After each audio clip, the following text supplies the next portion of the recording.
Ok, boa tarde.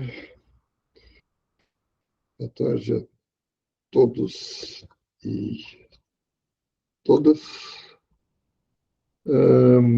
Nós começamos, então, a nossa gravação, né? Eu só queria confirmar com o pessoal lá do Ciforeais se o Marlon já está aí.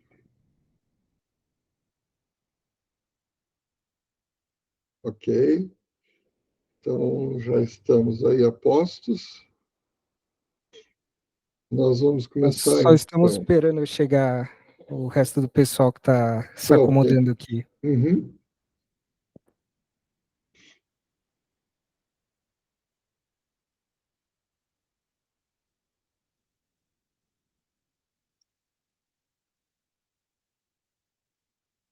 Ó, Fábio está aí.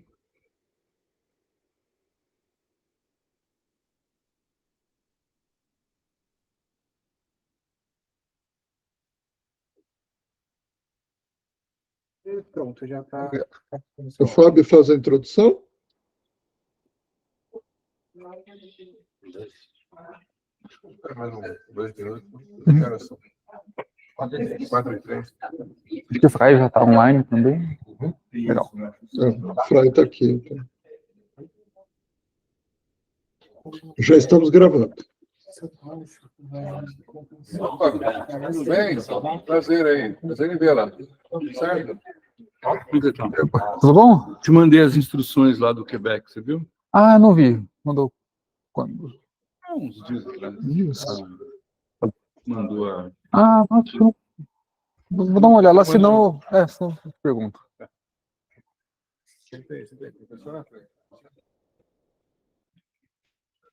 Porque eu vou falar depois com o Júlio, né, que acho que ele vai se interessar bastante também por isso. Se você quiser que eu vá com você, falar com ele... Não, não, depois a gente conversa, mas pode ser assim.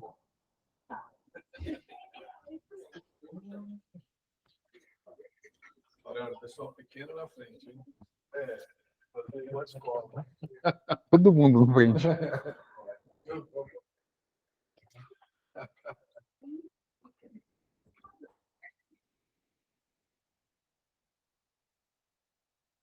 Vamos nessa? Vou colocar a apresentação das câmeras.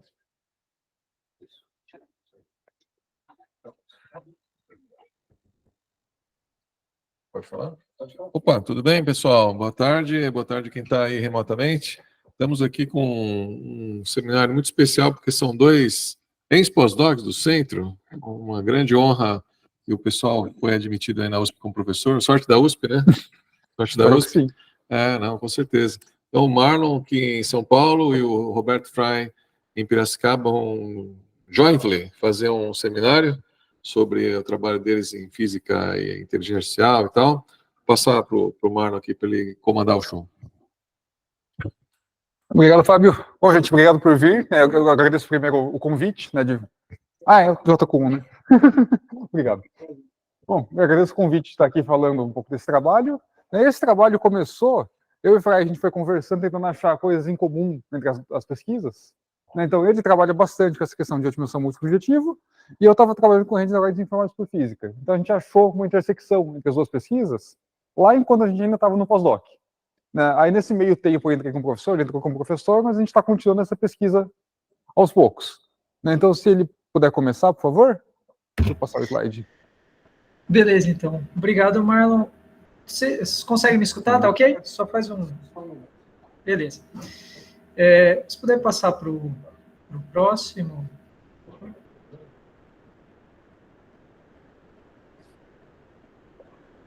Foi. Não, ele jogou para frente. Se puder voltar para o começo. A gente não está ouvindo. Está sem som aqui. Não dá para ouvir? Agora sim. Agora dá para ouvir. Se puder, por favor, voltar no começo da apresentação, que ele foi para frente já. Claro. Por favor. Um pouquinho. Aí. Legal. Então, beleza, pessoal. O que a gente vai fazer hoje na apresentação? Tá? A ideia é passar alguns conceitos gerais que a gente vem trabalhando, falar um pouco sobre a ideia da metodologia ou do framework que a gente está propondo para tentar ligar a otimização multi-objetivos com essa ideia de modelos baseados em física, E também passar para vocês que isso não precisa ser só física, tá? Baseado em física é o nome do conjunto, mas não precisa ser só problemas de física. Mostrar alguns resultados e o que a gente está fazendo agora, quais são os próximos passos. Tá? Puder passar para o próximo, por favor? Certo, então, vamos dar um passo atrás para falar um pouco sobre o que é a forma tradicional de fazer aprendizagem de máquina. Tá? A gente trabalha tradicionalmente. Então, nós temos um ou mais conjuntos de dados, tá? E um ou mais algoritmos que nós vamos treinar para gerar um modelo. Então, esses algoritmos podem ser redes neurais, podem ser floresta aleatória, SVM, transformers, tem vários, tá? Mas a ideia é, os dados é que vão ser utilizados para treinar esse algoritmo, tá? E gerar um modelo. E a partir desse modelo treinado, então ele vai adquirir conhecimento dos dados, padrões, tendências, a gente usa para fazer previsões ou entender melhor um problema. Então, da forma tradicional, tá, vocês podem ver que o conhecimento vem dos dados. Então, se puder passar para o próximo, por favor. Então, isso é o que a gente chama de data-driven, tá? São padrões, ou são formas de se extrair o conhecimento e gerar as previsões a partir dos dados. E um problema que surgiu logo cedo, quando nós começamos a conversar, é que isso ignora, ou tende a ignorar conhecimento prévio. Tá? Então, quando a gente faz esse método que eu mostrei na figura anterior, que é o mais comum, nós ignoramos, por exemplo, que tem uma área de física que entende muito sobre física, e a gente pega e fala, vamos tirar isso dos dados. Tá? Então, a gente está um pouco que ignorando o que já existe. Teoricamente, se nós temos muitos dados, esse conhecimento ele vai aparecer a partir dos dados, mas o nosso questionamento foi, mas por que esperar isso? Por que a gente não tenta incorporar o conhecimento que já existe, a gente já tem ele com os dados que nós estamos coletando? Vai passar, por favor. Então, como funciona isso na prática? Tá? Então, nós temos basicamente 5 passos, às vezes são 6, 7, mas sempre seguem essa ordem, em que eu começo coletando os dados, então, tem um passo aí de definir o que precisa ser coletado, como, etc.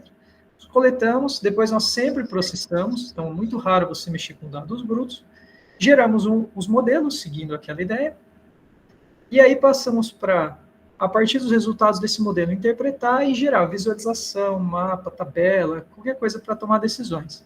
E essa ideia guia praticamente todo o nosso trabalho, né? Então, desde coletar os dados e listar as equações ou propriedades físicas que nós vamos considerar, até gerar uma visualização que ajude a tomar decisões, tá?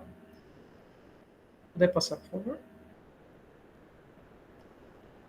Certo, isso falando só de aprendizagem tradicional. E o que a gente tem de algumas coisas novas que estão surgindo?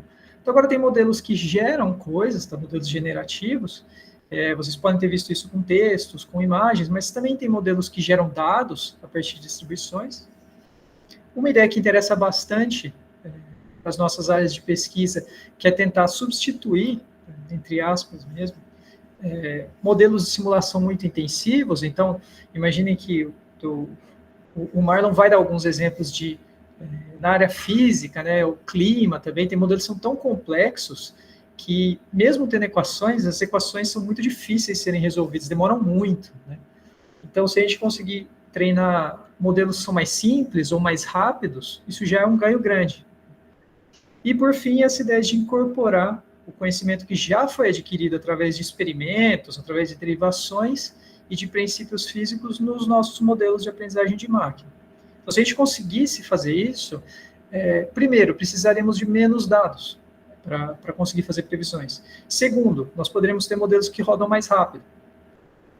Então, essas são algumas das motivações que embasaram o nosso trabalho. Pode seguir. Bom, então aqui, né, como o Roberto falou lá no começo, se eu fizer uma aprendizagem de máquina tradicional, espera-se que eu tenha muitos dados sobre um problema. Então, se eu tiver dado o suficiente, teoricamente eu consigo treinar um bom modelo.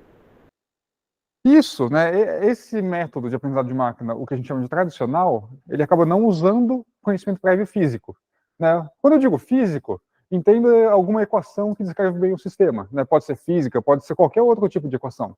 Eu já teve gente que me perguntou, uma modelagem econômica, uma equação que descreve a economia. Posso usar esse tipo de metodologia também. Então, de um lado, a gente tem o sistema de aprendizado de máquina, De outro lado, a gente tem sistemas que são puramente físicos. Né? Como que isso funciona? Eu pego algum domínio, pego a equação que descreve esse domínio e resolvo essa equação. Tá? Quando eu faço isso, eu não consigo incorporar muitos dados na minha solução.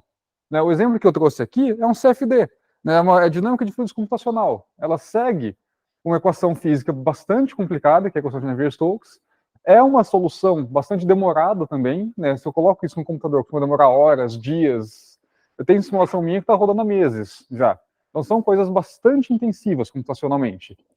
E tem esse ponto negativo do custo computacional, mas também tem um ponto negativo que é difícil eu incorporar dados reais nesse tipo de simulação. Né? É difícil eu trazer alguma medição que eu fiz ali, algum dado que eu extraí do meu sistema e incorporar nesse modelo. Aí surgiu a questão, será que tem alguma coisa no meio? Será que tem alguma coisa? Eu consigo trazer a física que eu sei, né? A física que foi acumulada ao longo dos últimos séculos de conhecimento, e juntar com os meus dados? Né? Será que existe alguma coisa no meio? E esse ramo é o que a gente chama hoje de PIML, né? O Physics Informed Machine Learning. Mas, de novo, vale notar, não é só física. Né?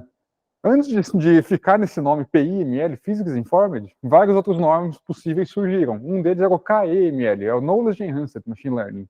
Então, era o Machine Learning que era aprimorado por qualquer tipo de conhecimento. E tem diversas formas de fazer isso. Né? Existem formas que começam por simulações físicas e eu melhoro com os dados. Existem formas que começam com os dados e eu melhoro ao colocar algum conhecimento físico. Então, o que eu vou mostrar hoje parte da ideia de uma rede neural e a gente treina essa rede usando equações. A gente, de certa forma, substitui os dados que a gente colocaria na rede neural por uma equação.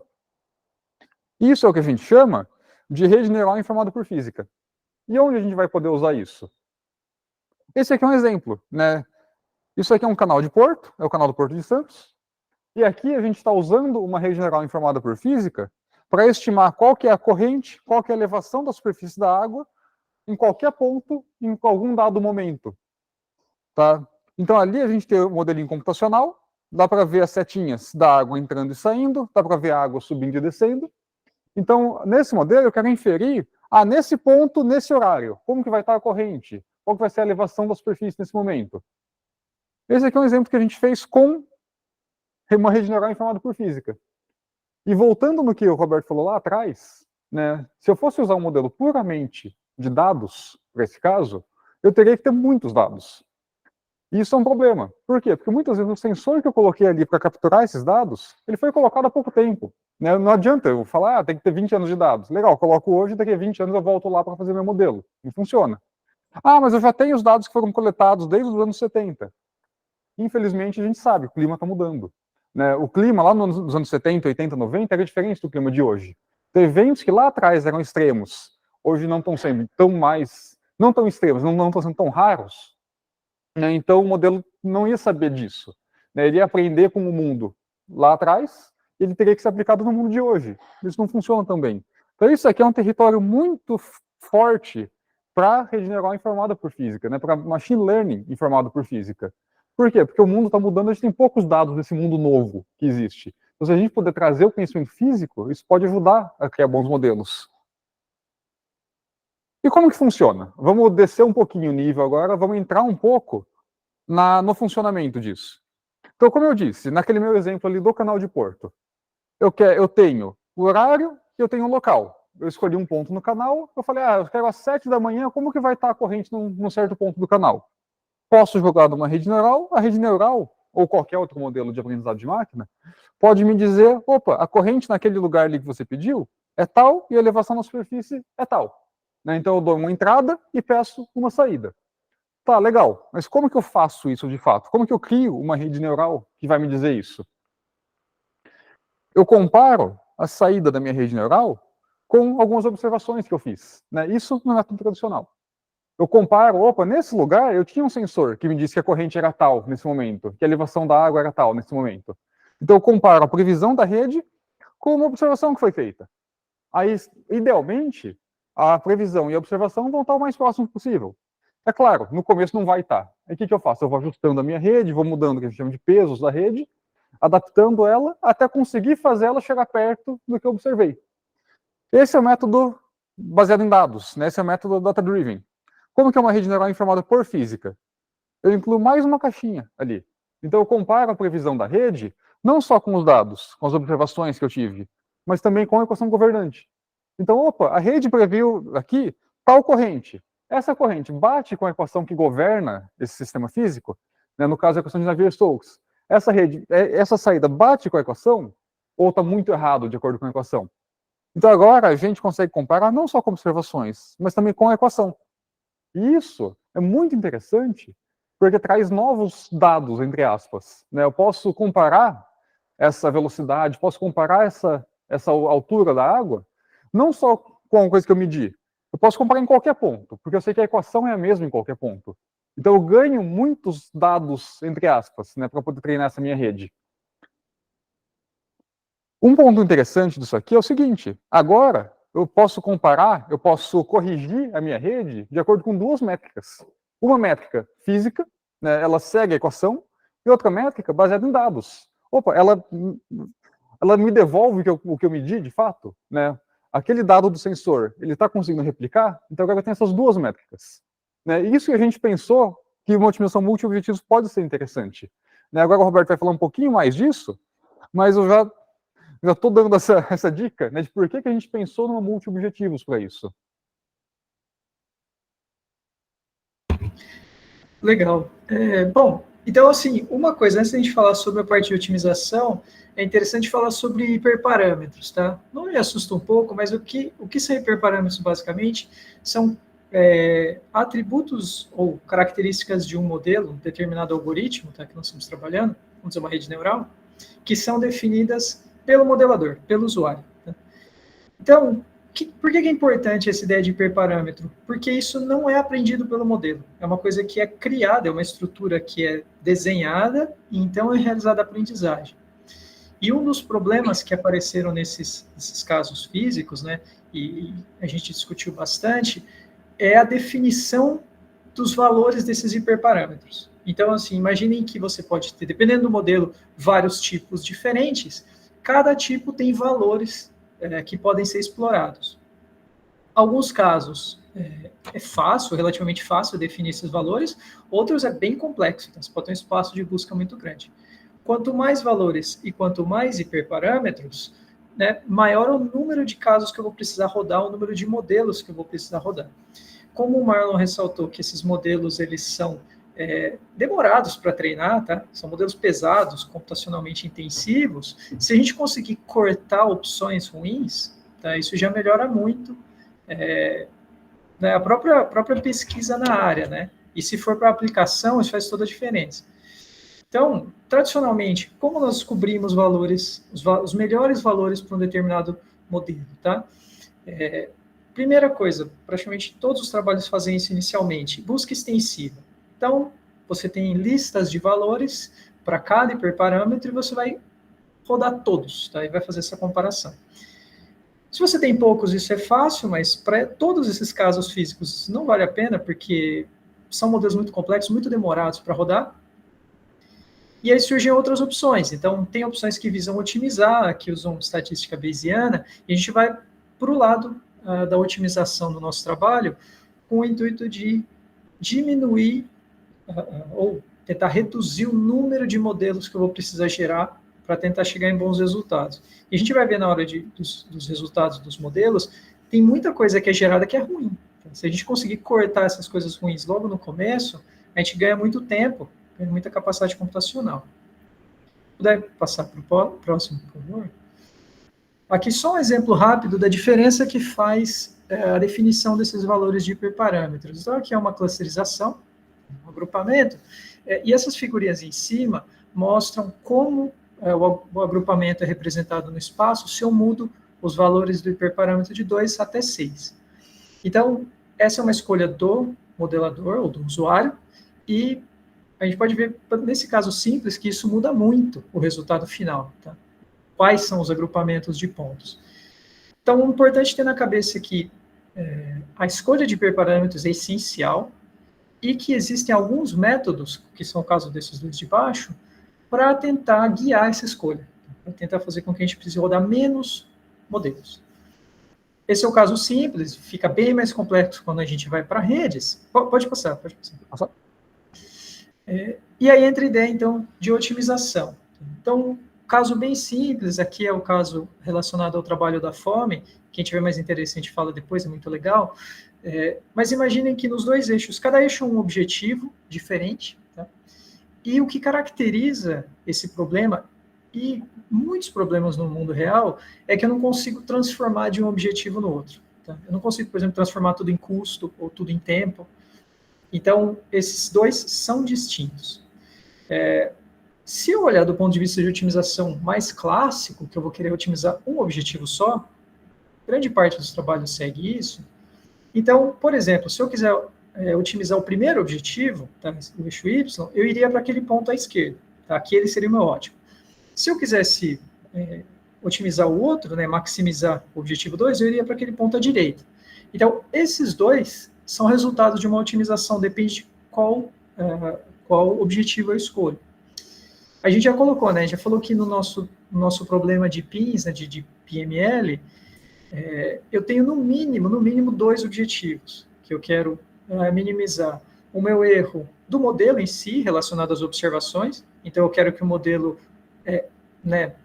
atinja ou chegue o mais perto possível das observações reais, mas eu também quero minimizar o meu erro da equação. Então, eu quero que ele chegue o mais perto das equações físicas. Se puder passar para o próximo, por favor. Isso cai em um ramo de modelos, que é o de otimização multi-objetivos, que tenta considerar vários objetivos ao mesmo tempo. Então, você pode considerar os objetivos com pesos ou todos tendo o mesmo peso. Aqui, no caso dessa figura, os dois objetivos estão com... A gente está considerando que os dois têm o mesmo peso, eu quero maximizar os dois igualmente. E essa curva que está em azul, ela engloba todas as soluções que podem ser consideradas ótimas, ou que podem ser consideradas as melhores que a gente consegue chegar. Tá? Então eu tenho aí 4 pontos, qualquer um desses 4 pontos é matematicamente equivalente em termos de otimização, os 4 resolvem o meu problema. Então a primeira observação é, não vou ter mais um resultado só, agora eu tenho sempre uma lista de possibilidades, e essa curva, né, que nós chamamos de fronteira, ou fronte de Pareto, o que seja, qualquer coisa que está nessa curva, qualquer ponto, qualquer observação, modelo, etc., resolveria o meu problema, tá? Seria um bom resultado. Como eu escolho qual deles? Nessa hora entra uma das partes, que é parte integrante, né, do framework que a gente está propondo, que é utilizar conhecimento para escolher. Então, pode ser que os pontos do meio façam mais sentido para o problema do que os das pontas, tá?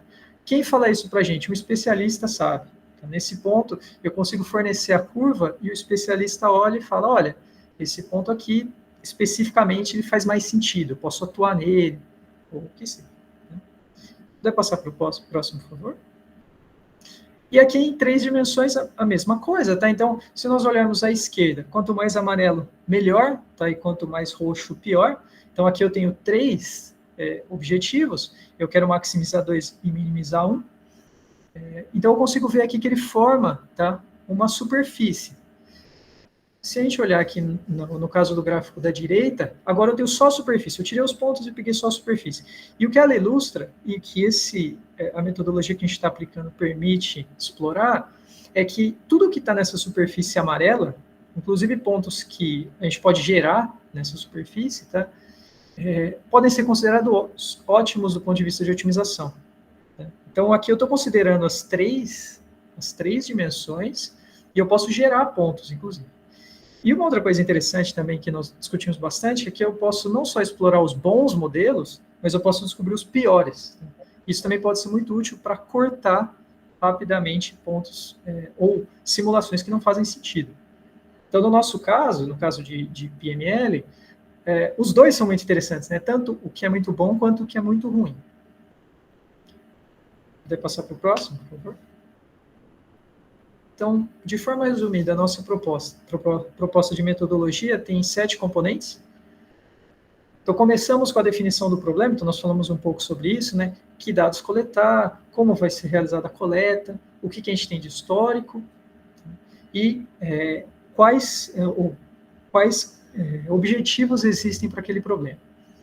No segundo componente, nós vamos tentar descobrir quais variáveis nós vamos utilizar e como nós vamos considerar os objetivos, então, quais eu maximizo, quais eu minimizo, se é necessário ou não atrelar pesos a esses objetivos.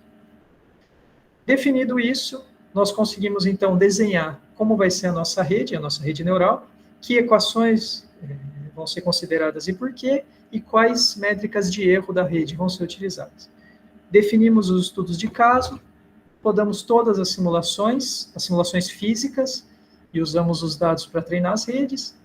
Depois que treinamos as redes, então, nós temos um processamento dos dados, tá? Principalmente para eliminar resultados que não fazem sentido do ponto de vista físico, resultados incorretos, problemas, etc.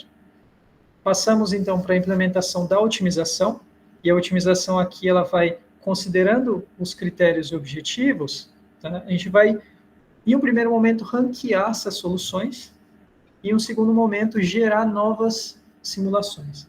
Então, aqui entra essa ideia de começar a eliminar os modelos que são ruins para tentar achar os melhores. Saímos disso com uma lista de potenciais modelos, melhores modelos para cada caso, e passamos, então, para validação.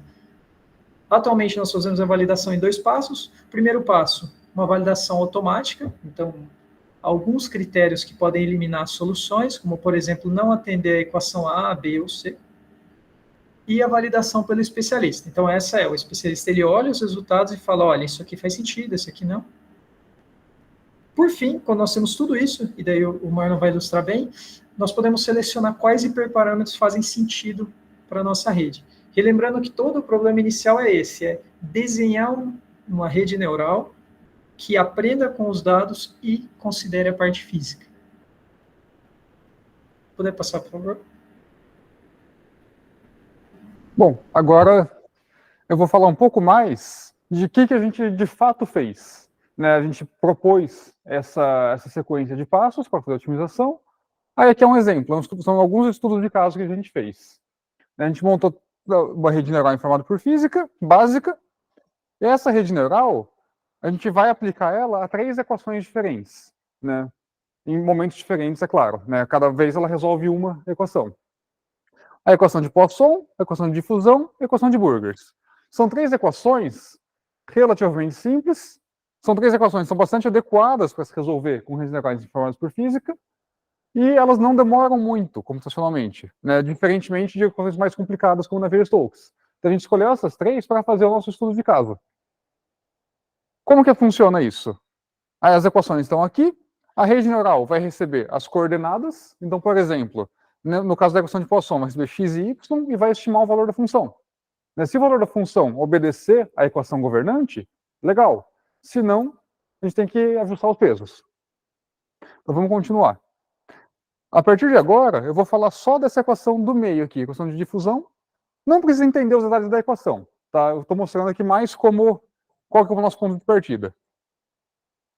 Então o que a gente fez? A gente pegou essa equação aqui, a gente treinou diversas redes para resolver essa equação, e em cada uma delas, a gente avaliou 3 coisas. Primeira coisa, o resultado da rede, ele bate com os valores medidos? Né? Ele bate com valores de referência que a gente tinha? Segundo, o resultado da rede bate com a física? Melhor, o resultado da rede segue a equação que a gente propôs? E por fim, terceira métrica, quanto tempo eu demorei para gerar essa rede? Quanto tempo ela levou para treinar e chegar na resposta que eu queria? Então aqui a gente tem essas 3 medidas. O que a gente quer? A gente quer minimizar as 3. Né? É difícil minimizar uma única medida. Por quê? Porque são 3 coisas completamente distintas. Né? Os 2 primeiros são erros, só que um é o erro de medida, o outro é o erro de equação. É difícil eu ponderar uma coisa com a outra. E o terceiro é o tempo. Né? Quanto tempo demorou para eu chegar nessa solução? É muito difícil eu falar, se eu gastar 1 minuto a mais, compensa por 10% a menos de erro. Não é uma coisa que eu consigo falar a priori. É uma coisa que o especialista, quem estiver usando esse sistema, a posteriori vai dizer, não, eu estou disposto a gastar mais tempo para chegar numa equação melhor. Não estou disposto, eu vou me contentar com um resultado um pouco menos preciso para chegar mais rápido nele. Mas eu não consigo dizer a priori quantos segundos de computador rodando equivalem a quanto por cento de melhoria no meu erro. É uma coisa que o método não vai considerar, não vai fazer essa ponderação entre os dois. Depois que a gente rodou todos esses casos, a gente consegue montar um mapa desses. O que isso aqui significa? O que é essa figura? Cada pontinho ali naquele mapa é um caso que a gente rodou. Então, a gente pegou aquela equação, a gente rodou 2.000 redes diferentes, com diferentes combinações de hiperparâmetros. O que é o hiperparâmetro? É o número de camadas da rede neural, é o número de neurônios em cada camada, é a taxa de treinamento, é quantas épocas eu rodo meu modelo. Tudo isso a gente variou em cada um daqueles pontos. Então, por exemplo, vamos olhar esse ponto aqui.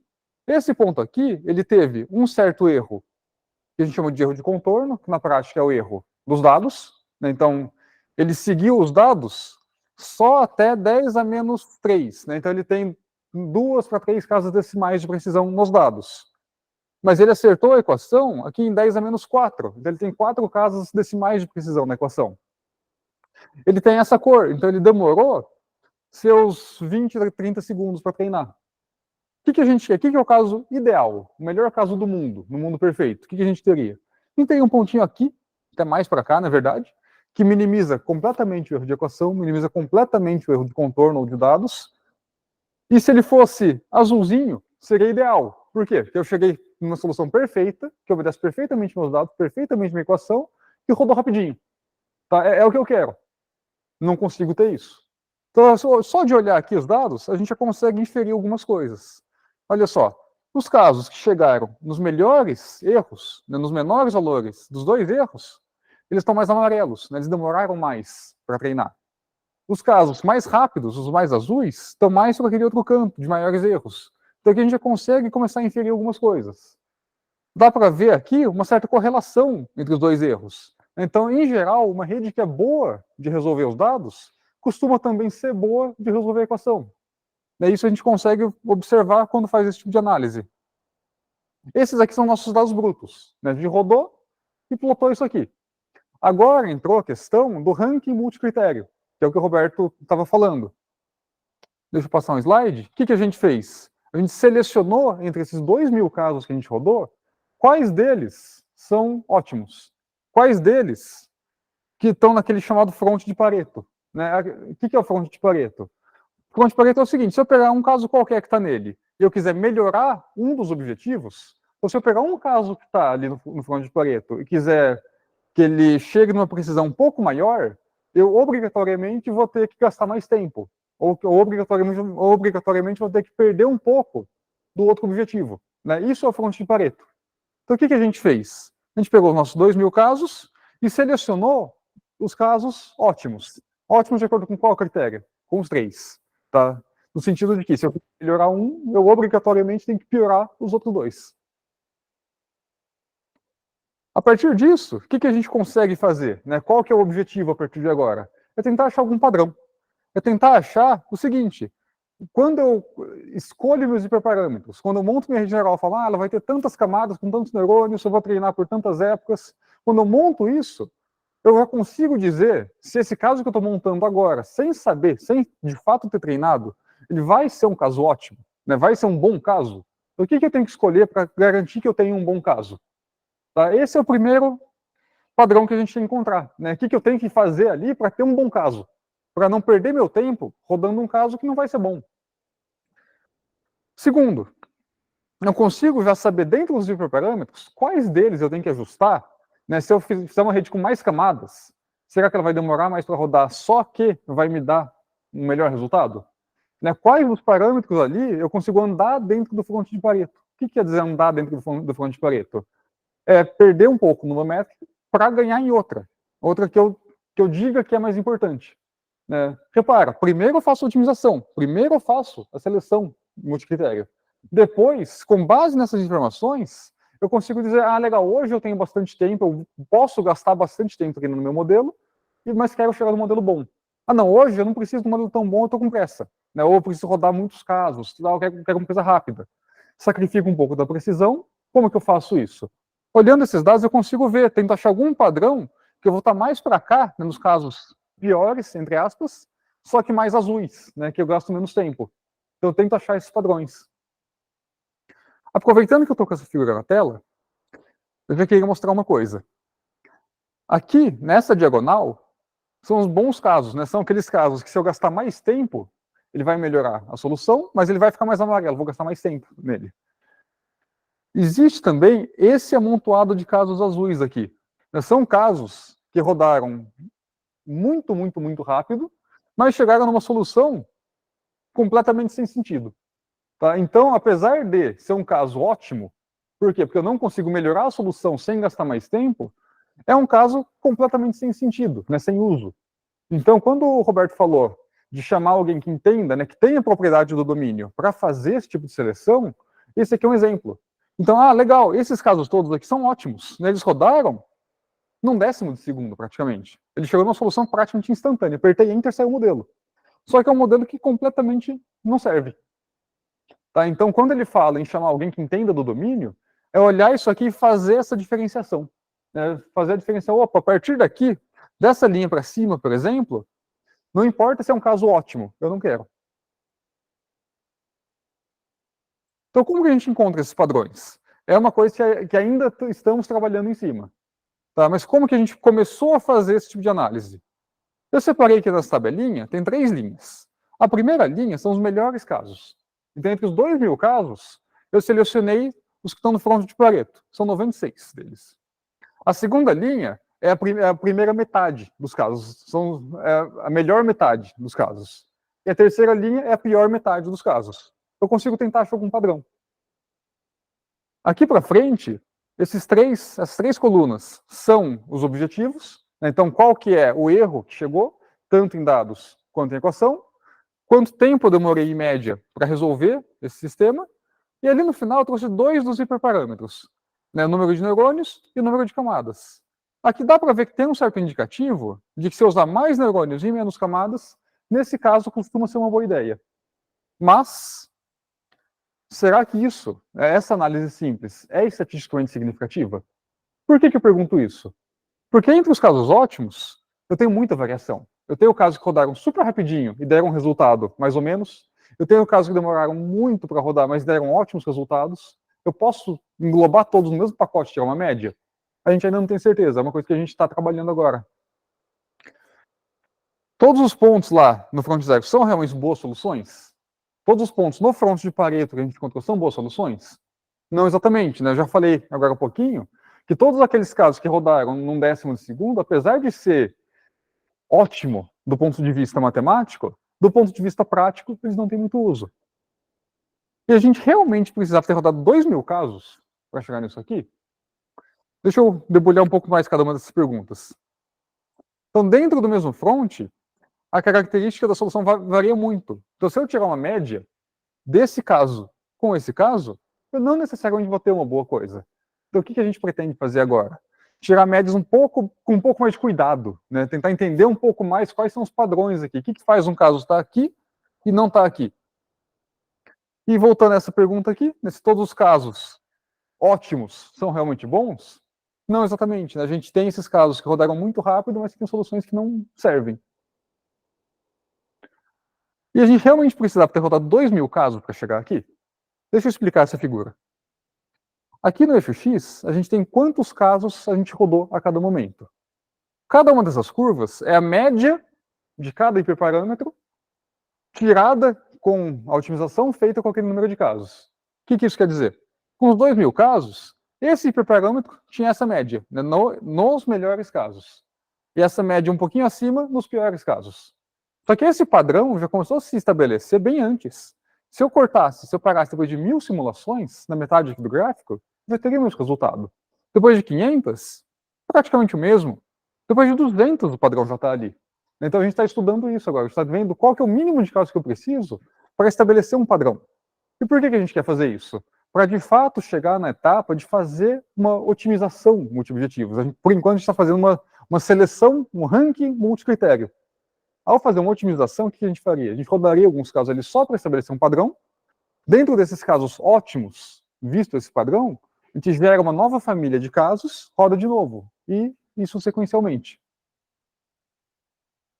Então, agora, se o Roberto puder finalizar, falar quais são os próximos passos. Não, legal. Então, bom, a gente passou um pouco da base, um pouco do framework, os resultados que a gente obteve. O que a gente quer fazer agora, além de finalizar as análises, é rodar. Então, o código está pronto, praticamente pronto. A gente quer rodar outros casos diferentes para ver se, de fato, a metodologia se aplica tanto dentro do mesmo domínio, então, outras equações físicas, ou que pertençam a outros domínios. Por exemplo, será que isso se aplica a algum problema agrícola, saúde, meio ambiente? Então, outros problemas relevantes, a gente gostaria de usar a mesma metodologia. Outra coisa, isso que o Marlon falou sobre incorporar o modelo no processo de otimização.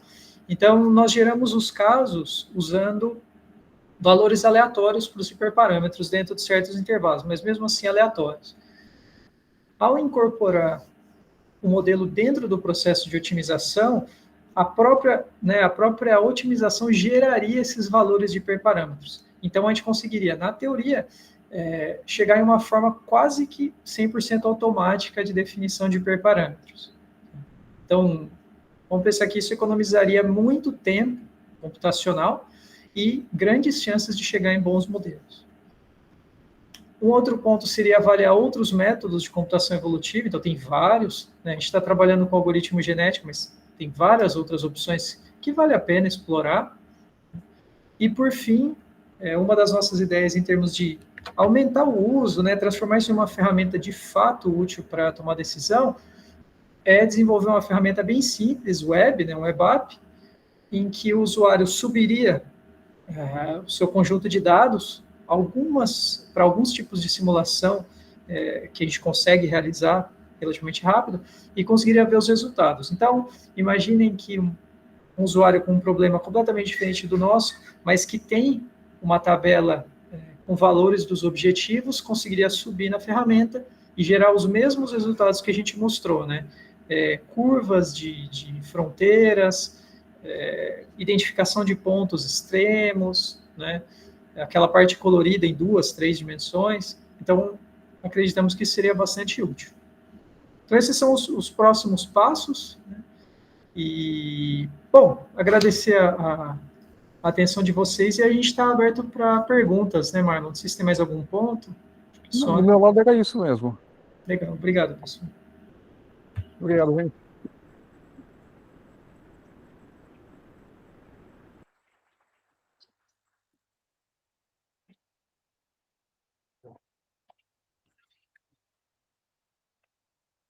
Bom, temos espaço para perguntas aí. A casa no fim está cheia aí. Alguém se aventura a começar? Obrigado pela apresentação, parabéns. Eu fiquei muito interessado na parte do Physics Informe.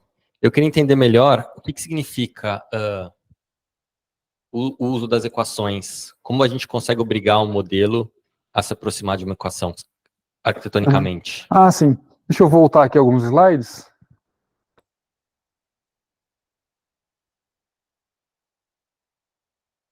Então, por exemplo, deixa eu achar aquele... Esse aqui. Então, a equação, ela é um objetivo, né? Então, o que eu quero? Se eu pego aquela equação de Poisson que eu mostrei ali, a derivada segunda de u em x mais derivada segunda de u em y é igual a zero. Tá? Isso é uma equação. O que o modelo vai fazer? Ele vai receber x e y, ele vai me devolver u. Eu consigo pegar o modelo e derivar esse modelo, né? Uma rede neural é uma função derivável. Então, eu consigo calcular a derivada desse u em função do x e y que eu entrei na rede. Ao conseguir fazer isso, eu consigo pegar... Deixa eu vir aqui nas equações. Então, por exemplo, essa equação aqui. A rede vai receber um x e y e vai me devolver um u. Então, se eu colocar o x e o y na rede, sair um u, eu calculo a derivada desse u em função do x e do y, jogo esses valores aqui, e se der zero, é porque ele seguiu a equação. Se der qualquer coisa que não é zero, é porque ele não está seguindo a equação. Tá? Então, esse valor não zero, né, o chamado resíduo da equação, é a métrica de erro. Assim como se eu pego o valor que sai da rede neural e comparo com o dado que eu tinha, né, um menos o outro, a minha métrica de erro, aqui o valor desse que deveria ser zero e não é zero, é a minha métrica de erro. Só um detalhe, aqui é a derivada segunda, eu digitei errado. Teria duas perdas, exatamente. Nada. Mais alguma? Deixa eu perguntar uma coisa, um detalhe só. O que significa 2.000 redes? É tudo aleatório? São dois... São redes com arquiteturas diferentes, não é isso? Não. São só Exatamente. pesos diferentes. Não, são 2.000 redes com hiperparâmetros diferentes. Então, eu defini um conjunto de hiperparâmetros aleatório. Então, eu sorteei o número de camadas, o número de neurônios por camada. Exatamente, com estruturas diferentes. Então, com topologias. Obrigado. Não, não só. Então, eu posso mudar a topologia da rede, mas posso mudar também a taxa de aprendizado. Eu posso mudar o número de épocas que eu coloco. Na hora de fazer a otimização, né, os métodos normais de otimização, eles precisam de um único número. Então, quando eu tenho dois erros, eu tenho o erro de equação e eu tenho o erro de contorno, né, o erro de dados, eu tenho que somar os dois e ponderar os dois de alguma forma. Esse fator de ponderação é outro hiperparâmetro. Então, eu tenho diversos hiperparâmetros que eu consigo otimizar. Fray, pode falar, Fray. Não, eu só complementando, que aqui a gente usou um algoritmo só, a gente usou só uma rede neural clássica, um MLP, né? Mas a gente poderia considerar isso usando múltiplos modelos também. Né? Não consideramos porque essa é uma versão, vamos dizer, um primeiro estudo de caso, uma versão mais simples. Mas, por exemplo, imagine que a gente poderia pegar vários tipos de CNNs, LSTMs, MLPs e outros, né? E fazer a mesma coisa e comparar entre modelos completamente diferentes. Exatamente. A rede neural informada por física é só uma desculpa para fazer esse tipo de otimização multicritério. É uma boa desculpa, porque ela já tem dois objetivos naturalmente. Então ela é uma boa desculpa para fazer isso, mas não é a única. Eu me perdi um pouquinho. No começo você falou, eu vou treinar essa rede com essa equação. Sim.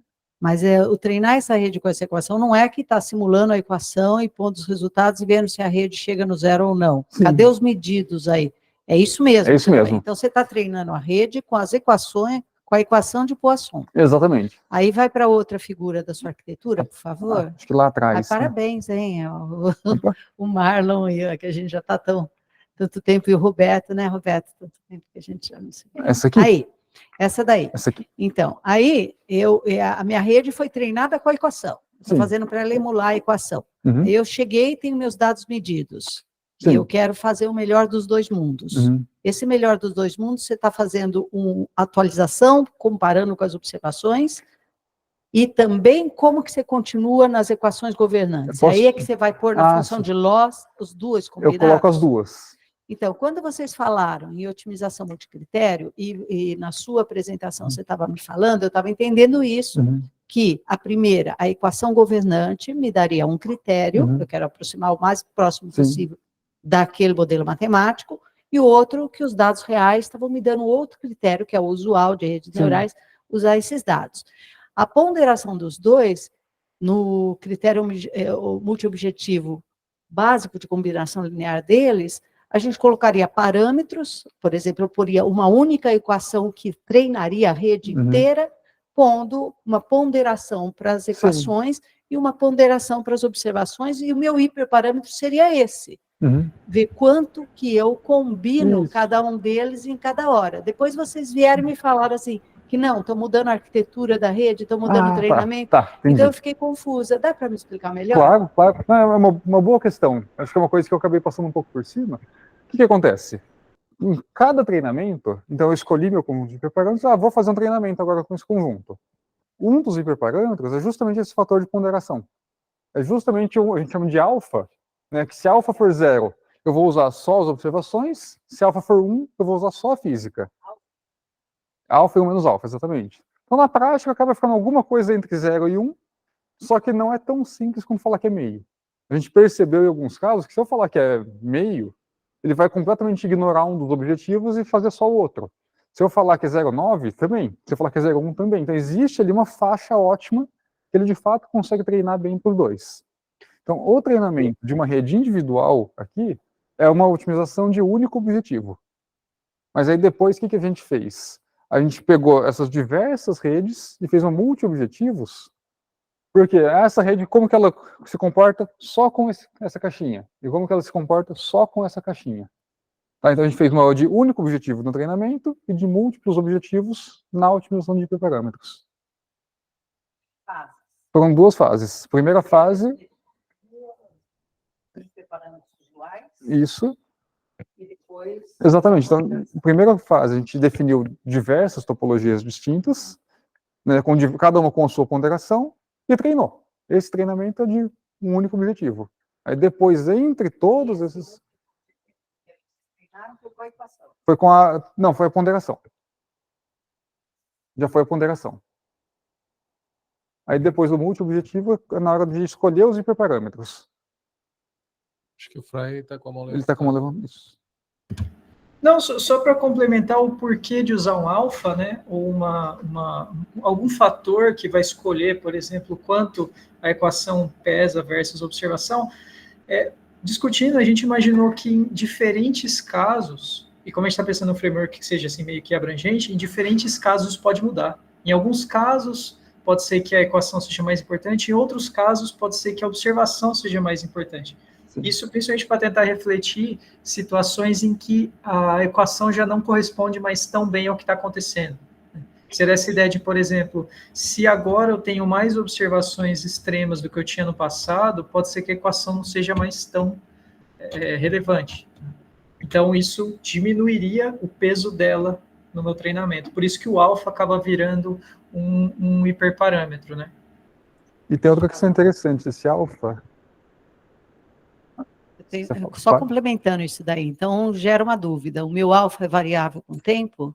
Variável com o tempo de treino deles, por exemplo, para sistemas adaptativos, geralmente a gente usa alfa ou menos alfa para combinar coisas. Mas isso, conforme a dinâmica do aprendizado vai mudando, a gente vai alterando esse alfa de alguma forma, né? Então, com o tempo muda. Vocês não. Não, é uma coisa que a gente não fez. Fixo.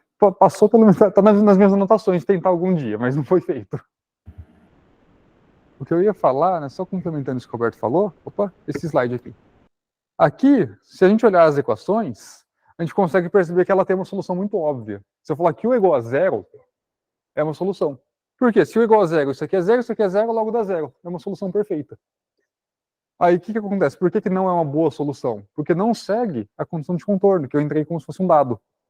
Né? Então, se eu falar que é zero, se a rede descobrir que é zero, é difícil tirá-la de lá.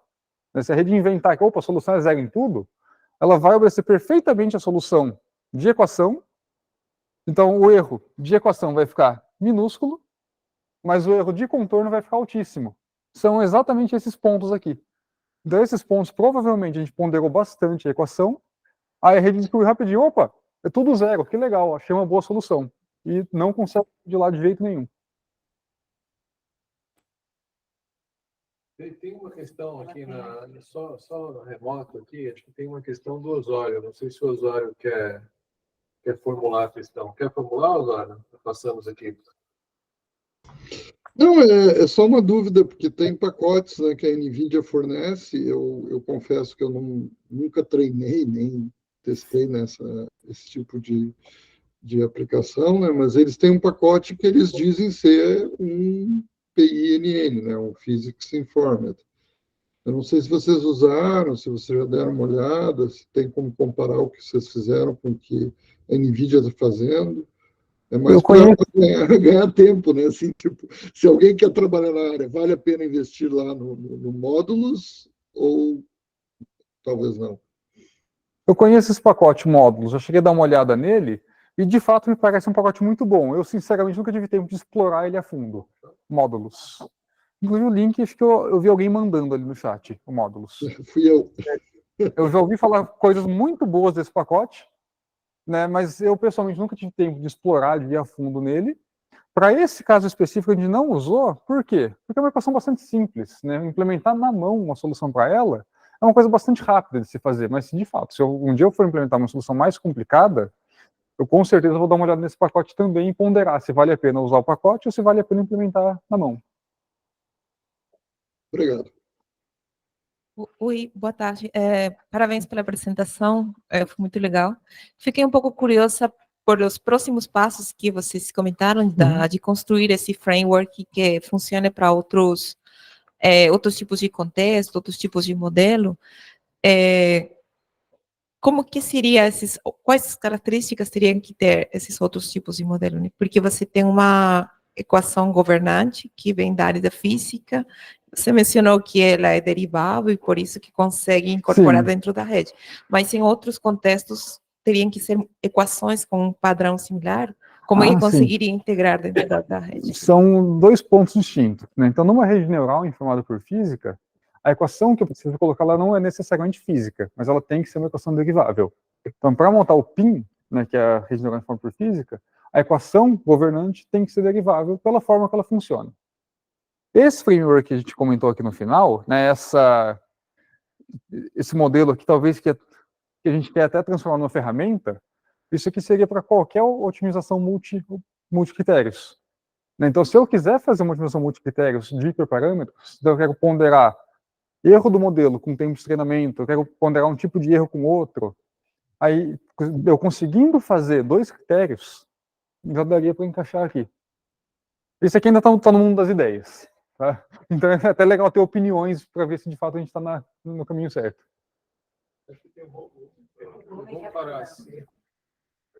É uma pergunta. Tá. É uma pergunta rápida. Você chegou a treinar algum tipo de dado? O que você chama de erro? Desculpa, assim, eu cheguei um pouco atrasada e é só para contextualizar, assim. Eu não sou da área, mas me interessa saber o que você chama de erro, que tipo de dados você treinou. Ah, sim. Deixa eu voltar aqui no slide, acho que vai ficar um pouco mais claro. Nesse aqui, por exemplo. Então, esse aqui, a gente tem duas variáveis, né? Então, é a posição e o tempo dentro do meu espaço. O dado que eu digo é um dado, é uma tabela. Então, assim, nessa posição, nesse tempo, o valor era tal. Isso seria um dado. Tá? Nesse problema específico, a gente tratou como dados o contorno. Então, a gente sabe que no tempo inicial, então, tempo é igual a 0, a gente sabe exatamente o valor. A gente sabe que nas beiradas do domínio, né, na minha posição máxima no domínio, na minha posição mínima no domínio, eu também sei o valor. Então, esses são os dados. O erro de dados é quando a rede não consegue obedecer esse valor que eu impus. Então, eu falei para a rede, seguinte, no tempo igual a 0, você vai ter esse valor. Se a rede que sair do treinamento, né, se a rede depois do treinamento não conseguir obedecer aquilo ali perfeitamente, aquilo eu considero um erro de dados. E o da equação é a mesma coisa. Né? Então, em qualquer ponto ali que eu escolher, ela tem que obedecer a equação. Se ela não obedece, isso é um erro de equação. Não é nem se, né? É o quanto ela não obedece, porque nunca vai ser perfeitamente certo. Uma última questão aí, então. Ok. Bom, Marlon, Roberto, parabéns aí pela apresentação, né? Muito boa explicação que vocês deram. Pergunta que eu tenho é o seguinte, assim, pensando no que vocês estão fazendo, a gente pode enxergar que vocês estão tentando procurar uma solução ótima num espaço multidimensional, né, em função desses parâmetros que vocês estão variando. Só que vocês fizeram testes em alguns tipos específicos de equações diferenciais, né, que seriam aplicações. Vocês notaram se isso os resultados que vocês obtiveram é independente da equação diferencial, ou seria o caso, talvez, de ter soluções ou respostas distintas para cada tipo de equação? Essa é uma ótima pergunta. Isso que motivou a gente a tentar 3 equações diferentes. Né? Justamente porque se a gente fizer em uma só, a gente não sabe se o nosso resultado, né, se a nossa conclusão está limitada àquela equação ou não. A gente tentou 3 diferentes e, em geral, as coisas se mantêm. Tá? De propósito, a gente escolheu uma equação elíptica, uma parabólica e uma hiperbólica. Tá? Bruggs não é exatamente hiperbólica, Bruggs está mais parabólica nesse caso, mas ela tem uma onda de choque no meio, então ela é uma equação mais difícil de resolver. Então, de propósito, a gente escolheu 3 equações com níveis diferentes de dificuldade para ver se o resultado se mantém. E, em geral, é o mesmo. Resultado interessante, né? Sim. Parece que então, o PIN é agnóstico em relação ao tipo de equação que está se tratando. Eu acho bem interessante isso no PIN. É uma coisa bastante... Que, de certa forma, no PIN a gente não tem nem diferenciação de tempo e espaço. Então, se eu tiver um problema parabólico, né, que eu só tenho condição de controle no t igual a 0 e não no t infinito, e se eu tenho um problema hiperbólico, que eu só tenho no x igual a 0, mas não no x infinito, pro PIN, como faz? Ele não sabe se é espaço ou se é tempo. É que, no mínimo, parecia que daria uma diferença boa na hora do processamento, né? Porque, dependendo da equação, você vai gastar muito mais tempo. Não, com certeza.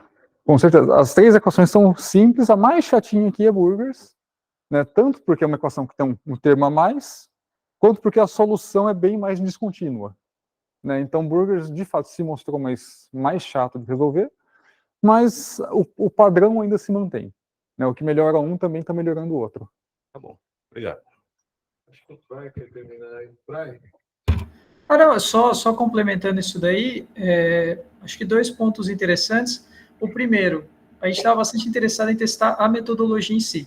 E a metodologia funciona para os 3 casos. Então, assim, os mesmos passos que a gente fez para um, a gente fez para os 3 e o resultado foi bom, assim, melhor do que a gente esperava. Essa é uma coisa. A segunda coisa, que também é bastante interessante, que a gente quer explorar mais, é que mesmo trocando o tipo de equação, por isso que a gente quer pessoas, por exemplo, de outras áreas que possam trazer, a gente imagina que a metodologia vai funcionar também. Não vai precisar ser um MLP, pode ser uma CNN, uma LST, mas a nossa ideia é que isso também se replique, né, em termos de metodologia. Então, de forma abstrata, a gente poderia usar isso para outros problemas.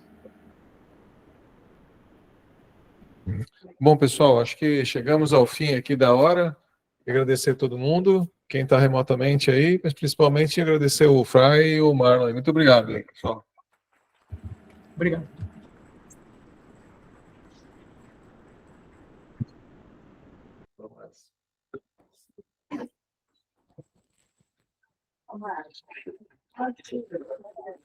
Eu